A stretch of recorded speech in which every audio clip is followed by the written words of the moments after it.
Michael Jackson, the king of pop, is a name that evokes feelings and memories.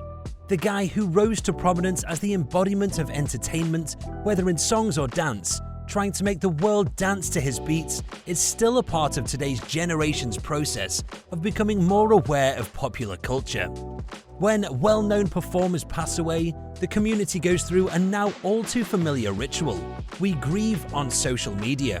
Downloading songs, rewatching old movies, and trawling YouTube for old interview bits are all ways we consume their work.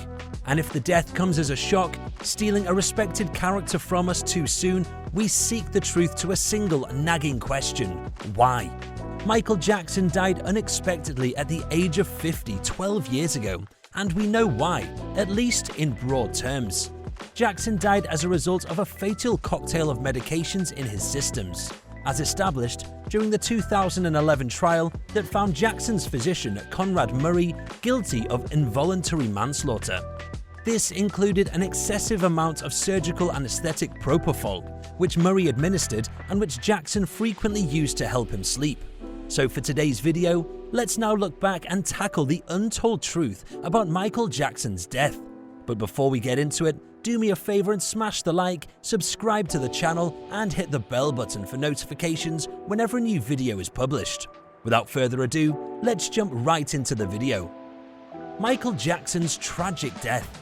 83 minutes, the doctor, the damage, and Michael Jackson's shocking death validates all of this, digging deeper and deeper into the events that transpired between the time Murray left a strongly drugged Jackson alone in his bedroom and the time Jackson showed up on a gurney at Ronald Reagan UCLA Medical Center, where he would be declared dead a short time later.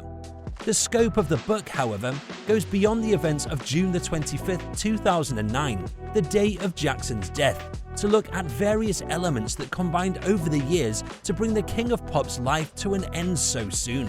The authors, documentary filmmaker Matt Richards, and former music industry manager Mark Langthorne have not published a book that promises exclusive access to Jackson's sources or mega bombshell discoveries about the moonwalker's perplexing existence.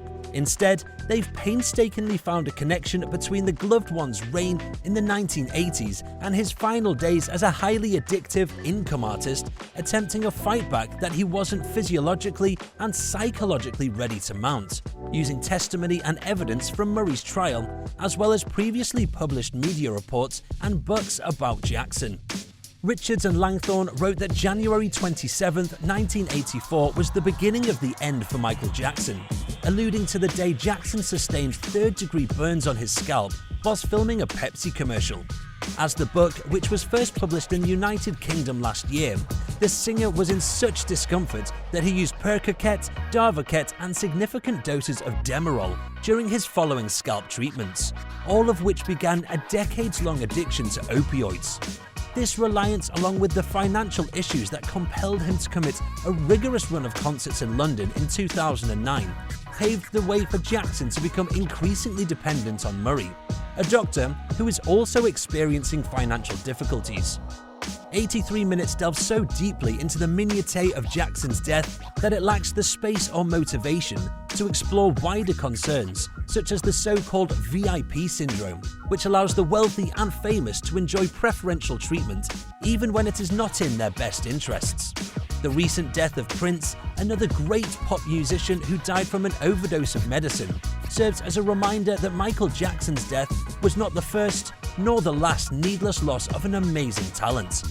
That concludes our video. So, which Michael Jackson's music is the most iconic and remarkable one? Do you think his musical pieces will remain iconic forever? Let me know your thoughts in the comment section below. Before leaving, don't forget to like, subscribe, and bell for notifications on our future content. With that being said, I'll see you in the next one.